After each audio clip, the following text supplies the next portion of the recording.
जय हिंद दोस्तों, मैं अभिषेक अवस्थी स्वागत करता हूं आप सभी का आपके अपने चैनल सिलेक्शन मेंटर पे। चलिए हम लोग आज की अपनी क्लास शुरू करते हैं। सबसे पहले तो आप लोग वीडियो को शेयर कर दीजिएगा और जितने लोग भी भाई नए हैं तो वो चैनल को सब्सक्राइब कर लीजिएगा। देखिएगा आप लोग इसमें देख सकते हैं हमने कई सारे झंडे लगा रखे हैं। तो पहले हमारा झंडा जो था वो ऐसा था, बाद में इस तरीके का हुआ, फिर ये फिर ये फिर ये फिर ये फिर ये और बाद में अंत में हमारा ये तिरंगा झंडा आया। ठीक है, अब आप लोगों में से बताइएगा कि जो हमारा तिरंगा झंडा है, ठीक है, ये किसने बनाया है? ठीक है, ये बनाया किसने है? चलिए वीडियो को शेयर कर दीजिएगा। क्लास को हम लोग शुरू करते हैं, आगे बढ़ते हैं। चलिए पहला प्रश्न है कि टम्पारा एवं अंशुपा झील को अगस्त 2022 में रामसर स्थल में सम्मिलित किया गया। यह किस राज्य में स्थित है? बताइएगा। सही आंसर आप लोगों का क्या हो जाएगा? तो देखिएगा, आप लोग आंसर करिएगा। रामसर समझौता कब हुआ? ठीक है, रामसर समझौता कब हुआ था? तो 1971 में। और कहाँ? ईरान में।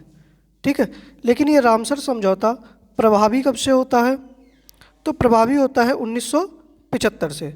भारत इस रामसर साइट में कब सम्मिलित हुआ? ठीक है, भारत ने इसकी सदस्यता कब ग्रहण की? तो 1982 में। कब हुआ? तो 1982 में। अब पूछा गया है कि टम्पारा एवं अंशुपा झील जो हैं, जिनको अगस्त 2022 में रामसर स्थल में सम्मिलित किया गया, यह उड़ीसा राज्य में स्थित है। कहाँ स्थित है? उड़ीसा राज्य के अंदर स्थित है। उड़ीसा में ही चिल्का झील जो थी वो भारत की पहली रामसर साइट थी। ठीक है, आपसे पूछ लिया जाए कि सर्वाधिक रामसर साइट भारत में, सर्वाधिक रामसर स्थल तो किसके हैं? तमिलनाडु के हैं। ठीक है, और तमिलनाडु में कितने रामसर स्थल हैं? 14। और दूसरे नंबर पे कौन है? तो उत्तर प्रदेश है, यूपी में 10 हैं। भारत में कुल रामसर स्थल कितने हैं? भारत में कुल रामसर स्थल कितने हैं? जल्दी से आप लोग बताइएगा। तो 75 हैं। कितने हैं? 75 हैं। अच्छा, इसके बाद में पूछ लिया जाए कि विश्व की पहली रामसर साइट, आपसे प्रश्न पूछ लिया जाए विश्व की प्रथम रामसर साइट। ठीक है, विश्व की प्रथम, क्योंकि भारत की तो कई बार पूछ चुका है तो हो सकता है प्रश्न आपसे बदल के पूछ लिया जाए। तो विश्व की पहली रामसर साइट कौन सी बनी है? तो आप लोग लिख लीजिएगा जल्दी से। कोबोर्ग प्रायद्वीप। कौन सा है? कोबोर्ग प्रायद्वीप। और ये कहाँ पर था? ऑस्ट्रेलिया के अंदर। ठीक है, कहाँ पर? ऑस्ट्रेलिया में। और इसको रामसर स्थल में कब सम्मिलित किया गया? तो 1974 में। ठीक है, कब सम्मिलित किया गया? 1974 में सम्मिलित किया गया था। ठीक है, स्क्रीनशॉट ले लीजिएगा, आगे बढ़ते हैं। इस प्रश्न का सही आंसर क्या हो जाएगा? तो सी ऑप्शन आप लोगों का सही हो जाएगा। ठीक है, चलिए अगला प्रश्न है कि पद्म पुरस्कार 2023 की घोषणा की गई, निम्न में से किसे पद्म विभूषण नहीं दिया गया? बताइएगा। देखिएगा, पद्म पुरस्कारों की घोषणा की गई है, जिनमें से पद्म विभूषण कितने लोगों को दिया गया है? 6 लोगों को। पद्म भूषण कितने लोगों को दिया गया है? 9 लोगों को। और पद्म श्री कितने लोगों को दिया गया है? तो 91 लोगों को। तो कुल कितने पद्म पुरस्कार बांटे गए? तो कुल पद्म पुरस्कार कितने दिए गए, मतलब कितने पद्म पुरस्कारों की घोषणा हुई? तो 106 की। कितने की हुई? 106 की। तो पूछा गया है कि निम्न में से किसको जो है वो पद्म विभूषण नहीं दिया गया है? तो भैया दिलीप महालनोबिस को भी दिया गया है, बालकृष्ण दोषी को भी दिया गया है, श्रीनिवास वर्धन को भी दिया गया है, सुधा मूर्ति जो है इनको नहीं दिया गया है। ठीक है, इनको क्या दिया गया है? तो इनको पद्म भूषण दिया गया है। क्या दिया गया है? पद्म भूषण जो है इसके लिए इनको शामिल किया गया है। अच्छा, 3 लोग हैं पद्म विभूषण में, तो 3 लोग कोई और भी हैं, तो उनके नाम भी आप लोग लिख दीजिएगा जल्दी से अगर पता हो आप लोगों के। तो एक तो कौन है? मुलायम सिंह यादव। कौन है? मुलायम सिंह यादव कहाँ से संबंधित हैं? उत्तर प्रदेश से। एक कौन है, जाकिर हुसैन, कौन है, जाकिर हुसैन, महाराष्ट्र से संबंधित है। और तीसरे हैं एस एम कृष्णा, कौन है, एस एम कृष्णा। ठीक है, तो ये 6 व्यक्ति हैं, दिलीप महालनोबिस, बालकृष्ण दोषी, श्रीनिवास बर्धन, मुलायम सिंह यादव, जाकिर हुसैन और एस एम कृष्णा। इनको क्या दिया गया है, पद्म विभूषण। और सुधा मूर्ति जी जो है इनको पद्म विभूषण दिया गया है। तो सही आंसर आप लोगों का क्या हो जाएगा, तो बी ऑप्शन आपका सही हो जाएगा। आगे बढ़ते हैं अगले प्रश्न पर। तीसरा प्रश्न है कि तमिल में महाभारत का सर्वप्रथम अनुवादक कौन थे। ठीक है, तमिल में महाभारत का सबसे पहले अनुवाद किसने किया था, सही आंसर बताइएगा जल्दी से। तो देखिएगा, जो महाभारत है हमारी, तो महाभारत को फारसी भाषा में किस नाम से जानते हैं, तो रज्मनामा। किस नाम से जानते हैं, रज्मनामा के नाम से जानते हैं। ठीक है, तो तमिल में महाभारत का जो सर्वप्रथम अनुवादक कौन थे, वो सुंदर मूर्ति थे। तो ए ऑप्शन सही हो जाएगा।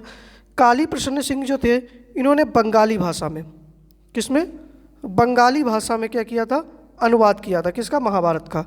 किशोरी मोहन गांगुली जो थे, इन्होंने अंग्रेजी भाषा में, किसमें, अंग्रेजी भाषा में। और कम्बन जो थे, इन्होंने रामायण का, ठीक है, रामायण का तमिल में अनुवाद, या तमिल रामायण किसने लिखी है, तो कम्बन जी के द्वारा लिखी गई है, याद रखिएगा आप लोग। ठीक है, आगे बढ़े। अच्छा, अगर हिंदी में पूछ लिया जाए कि हिंदी में महाभारत किसने अनुवाद की, हिंदी में सर्वप्रथम महाभारत अनुवाद, ठीक है, बताइएगा हिंदी में सर्वप्रथम महाभारत अनुवाद किसने किया, तो गीता प्रेस गोरखपुर। सही आंसर क्या होगा, गीता प्रेस गोरखपुर के द्वारा। ठीक है, चलिए सही आंसर ए ऑप्शन हो जाएगा। आगे बढ़ते हैं अगले प्रश्न पर।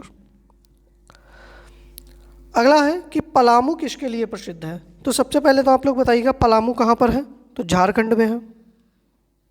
कहाँ पर है, झारखंड में है। तो बॉक्साइट के लिए प्रसिद्ध है, अब्रक के लिए प्रसिद्ध है, तांबा के लिए या मैग्नीज के लिए, जल्दी से बताइएगा। तो सही आंसर हो जाएगा अब्रक के लिए। ठीक है, पलामू जो है वो अब्रक के लिए प्रसिद्ध है। ठीक है, बॉक्साइट के लिए कौन प्रसिद्ध है, तो हजारीबाग। ठीक है, हजारीबाग उद्योग क्षेत्र जो है ये भी कहाँ पर है, तो झारखंड में। ये किसके लिए प्रसिद्ध है, तो बॉक्साइट के लिए। तांबा के लिए खेतड़ी। ठीक है, और खेतड़ी कहाँ पर है, राजस्थान के अंदर। ठीक है, मैग्नीज के लिए कौन प्रसिद्ध है, जल्दी से बताइएगा, तो क्योंझोर।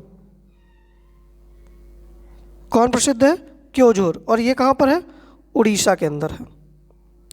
ठीक है, अब आपसे प्रश्न पूछ लिया जाए कि बॉक्साइट का सबसे बड़ा उत्पादक देश कौन सा है, बताइएगा।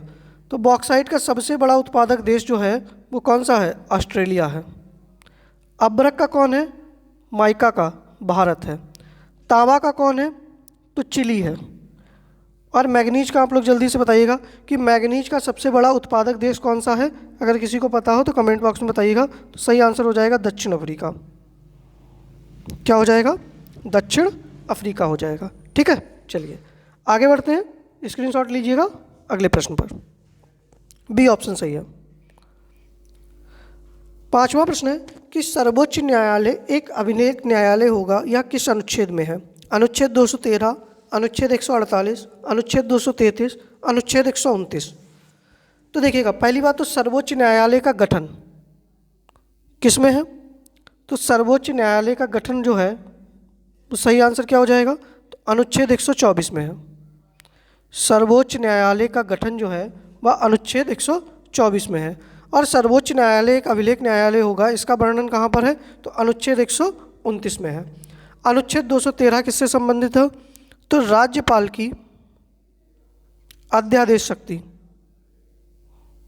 राज्यपाल की अध्यादेश जारी करने की शक्ति। ठीक है, अनुच्छेद 138 किससे संबंधित है, तो नियंत्रक एवं महालेखा परीक्षक। और आप लोग बताइएगा वर्तमान में कौन है। ठीक है, नियंत्रक एवं महालेखा परीक्षक। ठीक है, और अनुच्छेद 233 किससे संबंधित है? तो जिला न्यायाधीशों की नियुक्ति, जिला न्यायाधीशों की नियुक्ति कौन करता है? जल्दी से बताइएगा। जिला न्यायाधीशों की नियुक्ति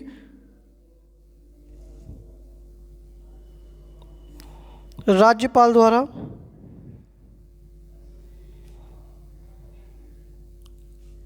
उच्च न्यायालय की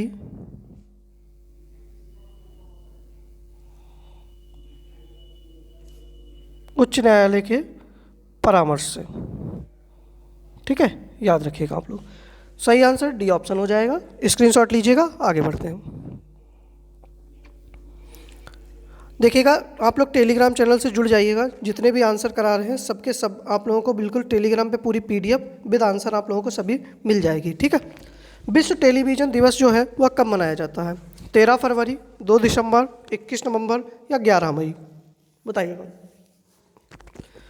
तो देखिएगा, 13 फरवरी को हम लोग क्या मनाते हैं? तो विश्व रेडियो दिवस। 13 फरवरी को क्या मनाया जाता है? विश्व रेडियो दिवस। ठीक है, 2 दिसंबर को कंप्यूटर साक्षरता दिवस, कंप्यूटर साक्षरता दिवस। 21 नवंबर को हम लोग क्या मनाते हैं? तो विश्व टेलीविज़न दिवस मनाते हैं। सी ऑप्शन सही हो जाएगा। और 11 मई को हम लोग क्या मनाते हैं? तो राष्ट्रीय प्रौद्योगिकी दिवस। क्या मनाते हैं? राष्ट्रीय प्रौद्योगिकी दिवस। अब आप लोग बता दीजिएगा, 31 मई को हम लोग क्या मनाते हैं? तो विश्व तंबाकू निषेध दिवस। ठीक है, और 1 मई को हम लोग क्या मनाते हैं? ये भी बताइएगा आप लोग।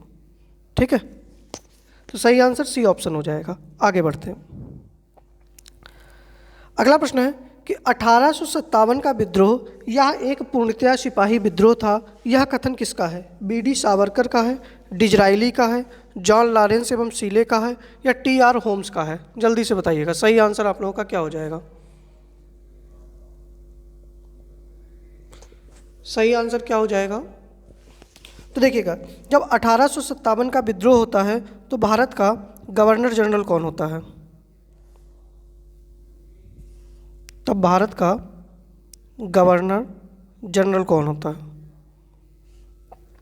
तो कौन होता है? लॉर्ड कैनिंग होता है। कौन था? लॉर्ड कैनिंग था। और 1857 का विद्रोह एक सिपाही विद्रोह था। यह कथन है जॉन लॉरेंस एवं सीले का। किसका है? जॉन लॉरेंस एवं सीले का है। ठीक है, BD सावरकर ने क्या कहा था? यह भारत का प्रथम स्वतंत्रता संग्राम था। यह भारत का प्रथम स्वतंत्रता संग्राम था। ठीक है, डिजरायली ने क्या कहा था? यह पूर्णतया एक राष्ट्रीय विद्रोह था। यह राष्ट्रीय विद्रोह था। ठीक है, और TR होम्स ने क्या कहा था? तो TR होम्स के द्वारा क्या कहा गया था? यह बर्बरता एवं सभ्यता के बीच युद्ध था। यह बर्बरता एवं सभ्यता के बीच युद्ध था। ठीक है, याद रखिएगा। सही ऑप्शन क्या हो जाएगा? तो सी ऑप्शन आप लोगों का सही हो जाएगा। आगे बढ़ते हैं अगले प्रश्न पर। अगला प्रश्न है कि पाइका विद्रोह किस राज्य से संबंधित है? उड़ीसा, बंगाल, मेघालय, झारखंड? तो देखिएगा, पाइका विद्रोह कब होता है? तो 1817 में शुरू होता है और 1825 तक चलता है। ठीक है, और यह किस राज्य से संबंधित है? तो उड़ीसा से संबंधित है। ए ऑप्शन सही हो जाएगा। अच्छा, तो इसके नेता कौन थे? तो बक्सी जगबंधु। कौन थे? बक्सी जगबंधु ने इसका नेतृत्व किया था। बंगाल में कौन सा आंदोलन होता है? तो नील विद्रोह होता है। कौन सा होता है? नील विद्रोह होता है। ठीक है, इसके कौन थे? तो विश्वास बंधु। ठीक है, दिगंबर विश्वास, इन्होंने इसका और मेघालय में कौन सा होता है? तो मेघालय में होता है खासी विद्रोह। मेघालय में कौन सा होता है? खासी विद्रोह होता है। और किसके नेतृत्व में? तो तीरथ सिंह। किसके नेतृत्व में होता है? तीरथ सिंह के। और झारखंड में कौन सा होता है? तो ताना भगत। कौन सा होता है? ताना भगत विद्रोह। ठीक है। और यह किसके नेतृत्व में होता है? तो जतरा भगत के। किसके नेतृत्व में होता है? जतरा भगत के। खासी विद्रोह 1829 में होता है। ताना भगत 1914 में होता है।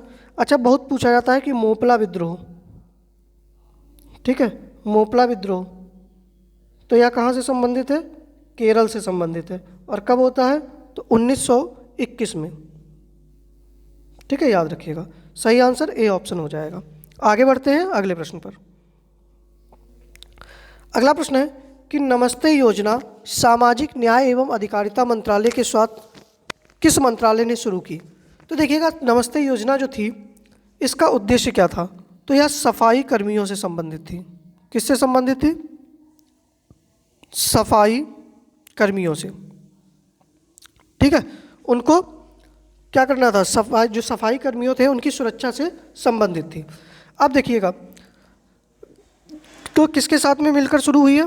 तो आवास एवं शहरी विकास मंत्रालय के द्वारा। तो आवास एवं शहरी विकास मंत्री कौन है? तो हरदीप सिंह पुरी हैं। कौन है? हरदीप सिंह पुरी हैं। ग्रामीण विकास मंत्री कौन है? जल्दी से बताइएगा। सूचना प्रसारण मंत्री कौन है? ग्रामीण विकास मंत्रालय 2 बार लिख गया है। ठीक है, इसको भैया काट देना यहाँ पर।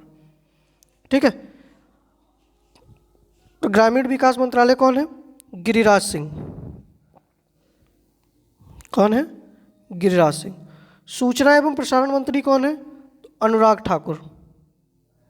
कौन है? अनुराग ठाकुर।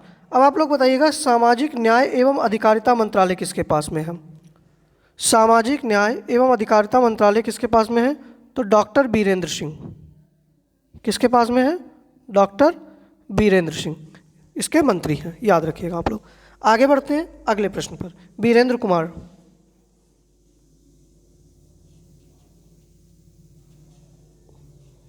ठीक है, बीरेंद्र कुमार। आगे बढ़ते हैं। 10वां प्रश्न है कि किस टाइगर रिजर्व को बायोस्फीयर रिजर्व के विश्व नेटवर्क में शामिल किया गया? बताइएगा जल्दी से। और ये भी बताइएगा कि चारों के चारों किस राज्य में स्थित हैं?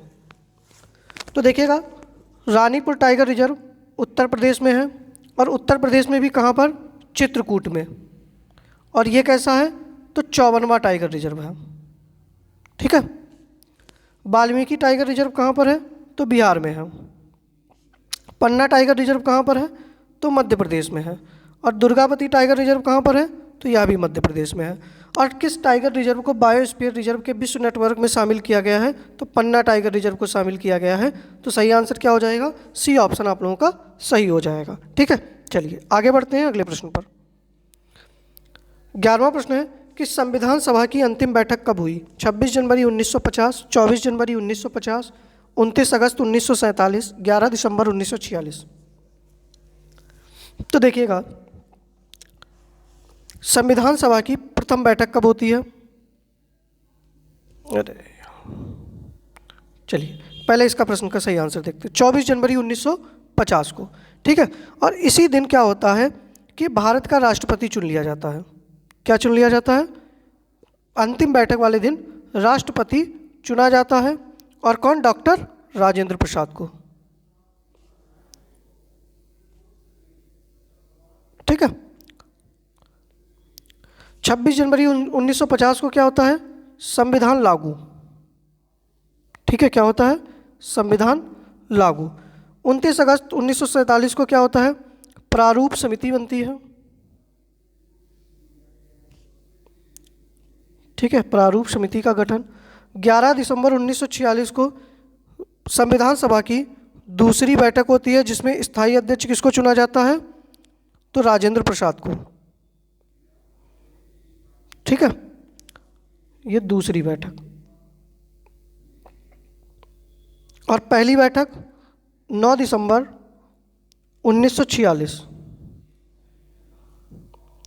ठीक है, जिसमें अस्थायी अध्यक्ष कौन चुने जाते हैं? तो सच्चिदानंद सिन्हा, सच्चिदानंद सिन्हा को चुना जाता है। ठीक है, याद रखिएगा। सही आंसर बी ऑप्शन हो जाएगा। आगे बढ़ते हैं। 12वां प्रश्न है कि आयुष्मान डिजिटल भारत मिशन कब शुरू किया गया? सितंबर 2021, अक्टूबर 2021, 10 अगस्त 2021, 25 सितंबर 2017। बताइएगा, आयुष्मान डिजिटल मिशन भारत कब शुरू किया गया? सही आंसर हो जाएगा सितंबर 2021 को शुरू किया गया। ए ऑप्शन सही है। अक्टूबर 2021 में क्या हुआ है, जल्दी से बताइएगा। तो अक्टूबर 2021 में पीएम मित्र योजना, कौन सी? पीएम मित्र योजना। 10 अगस्त 2021 को उज्ज्वला 2.0 योजना। ठीक है, और कहाँ से? तो उत्तर प्रदेश के महोबा से। 25 सितंबर 2017 को सौभाग्य योजना। ठीक है, सही आंसर ए ऑप्शन हो जाएगा। आगे बढ़ते हैं। 13वां प्रश्न है कि किस देश ने 2021 में सर्वाधिक वनों की कटाई की? बताइएगा। अब आप लोग बताइएगा कि सर्वाधिक वन कहाँ पाए जाते हैं? तो ब्राज़ील में। तो सबसे ज़्यादा कटाई कौन करेगा? ब्राज़ील करेगा। ठीक है, ब्राज़ील में ही क्या है? अमेजॉन के जंगल हैं। ठीक है, अब ब्राज़ील सबसे बड़ा कॉफ़ी उत्पादक देश। ठीक है, सबसे बड़ा कॉफ़ी उत्पादक देश। यहाँ पर कॉफ़ी के बागान को क्या कहा जाता है? जल्दी से किसी को पता हो बताइएगा। कॉफ़ी के बागानों को क्या कहते हैं? फजेंडा कहते हैं। क्या कहते हैं? फजेंडा कहते हैं। याद रखिएगा आप लोग। ठीक है, चलिए सही आंसर बी ऑप्शन हो जाएगा। अगला प्रश्न है कि 14वें दक्षिणी एशियाई खेल 2023 का आयोजन कहाँ होगा? पाकिस्तान, भारत, चीन, थाईलैंड। तो सही आंसर आप लोगों का क्या होना चाहिए? पाकिस्तान में। ठीक है, तो 14वें दक्षिणी एशियाई खेल 2023 का आयोजन पाकिस्तान में होगा। अब देखना ये है कि हो पाएगा या नहीं, क्योंकि वहाँ तो भैया आटा की समस्या है। अब जिनको भैया देखो, जिनकी शादी आदि नहीं हो रही है, 2-4 कुंटल गेहूं का आटा पिसवा के पाकिस्तान चले जाओ और व्यवस्था हो जाएगी आप लोगों की। ठीक है, भारत में क्या होगा जल्दी से बताइएगा। भारत में कौन सा खेल का आयोजन किया जाएगा?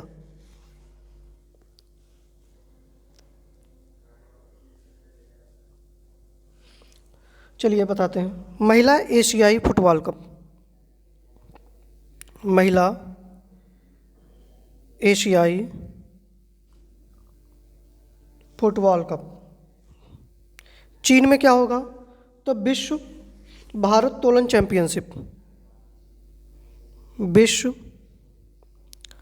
भारोत्तोलन चैंपियनशिप। ठीक है, और थाईलैंड में तो विश्व पैरा बैडमिंटन चैंपियनशिप, विश्व पैरा बैडमिंटन चैंपियनशिप। ठीक है, याद रखिएगा। सही आंसर ए ऑप्शन हो जाएगा। 15वां प्रश्न है कि अंडमान निकोबार द्वीप समूह का उच्च न्यायालय कहाँ पर स्थित है? गुवाहाटी, असम, मद्रास, गुवाहाटी, मद्रास, मुंबई, कोलकाता। तो देखिएगा, जो अंडमान निकोबार द्वीप समूह है इसका उच्च न्यायालय कोलकाता में स्थित है। कहाँ पर? कोलकाता में। अब कोलकाता में किसका है? पश्चिम बंगाल का भी है और अंडमान निकोबार का भी है। कलकत्ता उच्च न्यायालय की स्थापना कब होती है? तो 1862 में। तो भारत का सबसे पहला उच्च न्यायालय कौन सा बनता है? तो कलकत्ता बनता है। ठीक है, मुंबई जो उच्च न्यायालय है, ठीक है, यहाँ पर हम लोग किसका, एक तो महाराष्ट्र का देखते हैं, ठीक है, और दादर नागर हवेली, दमन एवं दीव, दमन एवं दीव। ठीक है, और इसकी स्थापना भी कब होती है? तो 1862 में होती है। मद्रास, तो मद्रास तमिलनाडु और साथ में पुदुचेरी, और इसकी स्थापना कब होती है? तो 1862 में। ठीक है, गुवाहाटी, तो गुवाहाटी भैया असम को देखता है। ठीक है, नागालैंड को देखता है। ठीक है, असम, नागालैंड, और कौन सा हो जाएगा, मिजोरम और अरुणाचल प्रदेश। ठीक है, यहाँ इतने जो हैं, और इसकी स्थापना कब होती है, तो 1948 में। अच्छा, नवीनतम कौन सा है, नवीनतम उच्च न्यायालय बताइएगा, नवीनतम उच्च न्यायालय कौन सा है, तो कौन सा हो जाएगा, अमरावती। कौन सा हो जाएगा, अमरावती। सही आंसर डी ऑप्शन हो जाएगा। आगे बढ़ते हैं। 16वां प्रश्न है कि मक्का उत्पादन में प्रथम राज्य कौन सा है, उत्तर प्रदेश, कर्नाटक, मध्य प्रदेश, राजस्थान। जल्दी से बताइएगा सभी लोग कि मक्का उत्पादन में प्रथम स्थान किस राज्य का है, जल्दी से बताइएगा। सही आंसर आप लोगों का क्या होना चाहिए, तो सही आंसर हो जाएगा कौन सा, कर्नाटक है। किसका है, कर्नाटक जो है वो मक्का उत्पादन में पहले स्थान पर है। सही आंसर बी ऑप्शन हो जाएगा। ठीक है, अच्छा, कर्नाटक और किसी में है, तो कॉफ़ी उत्पादन में। ठीक है, कॉफ़ी उत्पादन में। उत्तर प्रदेश गेहूं उत्पादन में, ठीक है, गन्ना उत्पादन में, आम उत्पादन में, अमरूद उत्पादन में, और अगर आपसे पूछ लिया जाए ना कुल खाद्यान्न उत्पादन में, तब भी कौन आ जाएगा, यूपी आ जाएगा। मध्य प्रदेश किस में है, तो भैया मध्य प्रदेश सोयाबीन में है। किस में है, सोयाबीन में है, और मसाला उत्पादन में भी पहले नंबर पे है। राजस्थान दाल उत्पादन में पहले नंबर पे है। ठीक है, बाजरा उत्पादन में पहले नंबर पे है। ठीक है, और सरसों उत्पादन में पहले नंबर पे है, याद रखिएगा आप लोग। ठीक है, सही आंसर बी ऑप्शन हो जाएगा। स्क्रीनशॉट लीजिएगा। आगे बढ़ते हैं। अगला प्रश्न है कि आयरन यूनियन 12 युद्धाभ्यास किनके मध्य हुआ, भारत एवं मंगोलिया, अमेरिका एवं यूएई, भारत एवं सिंगापुर, भारत एवं ब्रिटेन। बताइएगा। तो सही आंसर क्या हो जाएगा, अमेरिका एवं यूएई के मध्य में जो है आयरन यूनियन 12 युद्धाभ्यास संपन्न हुआ। ठीक है, अच्छा, भारत एवं मंगोलिया के बीच में कौन सा युद्धाभ्यास होता है, तो लिख लीजिएगा नोमैडिक एलिफेंट। कौन सा होता है, नोमैडिक एलिफेंट। भारत एवं सिंगापुर के बीच में कौन सा हुआ है, तो अग्नियोद्धा। कौन सा होता है, अग्नियोद्धा। भारत एवं ब्रिटेन के बीच में तो इंद्रधनुष। ठीक है, कोकण, याद रखिएगा आप लोग। सही आंसर बी ऑप्शन हो जाएगा। आगे बढ़ते हैं अगले प्रश्न पर। अब भाई देखिएगा, जितने लोग भी वीडियो देख रहे हैं सबसे निवेदन है भैया वीडियो को लाइक कर दीजिएगा। ठीक है, एक एक प्रश्न मैं आप लोगों के लिए डिटेल में बता रहा हूँ, तो सबसे निवेदन है कि वीडियो को लाइक कर दीजिएगा, और जितने लोग भाई चैनल को सब्सक्राइब नहीं किए हैं तो चैनल को सब्सक्राइब भी कर लीजिएगा। ठीक है, पीडीएफ अगर आपको कतई बिल्कुल चाहिए तो टेलीग्राम चैनल से जुड़ जाइएगा, लिंक आपको डिस्क्रिप्शन बॉक्स में मिल जाएगा, वरना @सिलेक्शन मेंटर नाम डाल के भी आप सर्च कर सकते हैं। अगला प्रश्न है कि भारत को टीबी मुक्त बनाने का लक्ष्य किस वर्ष तक रखा गया है, वर्ष 2023, 25, 30, 2028। तो देखिएगा 2023 तक हमने क्या रखा है, पहले तो इसका आंसर देख लेते हैं, वर्ष 2025 हो जाएगा बी ऑप्शन। ठीक है, जो कालाजार, ठीक है, कालाजार मुक्त। ठीक है, तो हम कब तक हो जाएंगे, 2023 तक। लेकिन WHO ने कब तक रखा है कालाजार से मुक्त होने के लिए, तो 2030 तक। अच्छा, 2023 में हमने एक और भी लक्ष्य रखा है, उर्वरक क्षेत्र में आत्मनिर्भर। ठीक, इसका भी लक्ष्य हमने कब रखा है, 2023 के लिए। 2030 में हम लोग क्या करेंगे, तो हम मलेरिया मुक्त हो जाएंगे, ये हमने लक्ष्य रखा है मलेरिया मुक्त का। ठीक है, और हमने किसका रखा है, तो HIV एड्स मुक्त का। ठीक है, HIV एड्स मुक्त, ये भी हमने कब तक रखा है, 2030 तक रखा है। आगे बढ़ते हैं अगले प्रश्न पर। अगला प्रश्न है कि राष्ट्रीय संस्कृति महोत्सव मार्च 2022 में कहाँ आयोजित किया गया, आंध्र प्रदेश, राजस्थान, जम्मू कश्मीर, तमिलनाडु। सही आंसर आप लोगों का क्या होना चाहिए, जल्दी से बताइएगा। तो देखिएगा, राष्ट्रीय संस्कृति महोत्सव मार्च 2022 में जो है वो आंध्र प्रदेश में, कहाँ पर, आंध्र प्रदेश में आयोजित किया गया। अच्छा, आंध्र प्रदेश में कोई और भी महोत्सव होता है, नाम बताइएगा आप लोग। तो कौन सा होता है, रथ सप्तमी। कौन सा होता है, रथ सप्तमी महोत्सव। राजस्थान में कौन सा होता है बताइएगा, तो राजस्थान में अभी हुआ है शिल्पग्राम महोत्सव। कौन सा हुआ है? शिल्पग्राम महोत्सव। यहीं पर कौन सा होता है? थार महोत्सव। ठीक है। जम्मू कश्मीर में कौन सा है? तो जम्मू कश्मीर में भैया पुष्कर महोत्सव है। देखिए वो पुष्कर मेला राजस्थान में, मैं लिखे दे रहा हूँ यहाँ पर।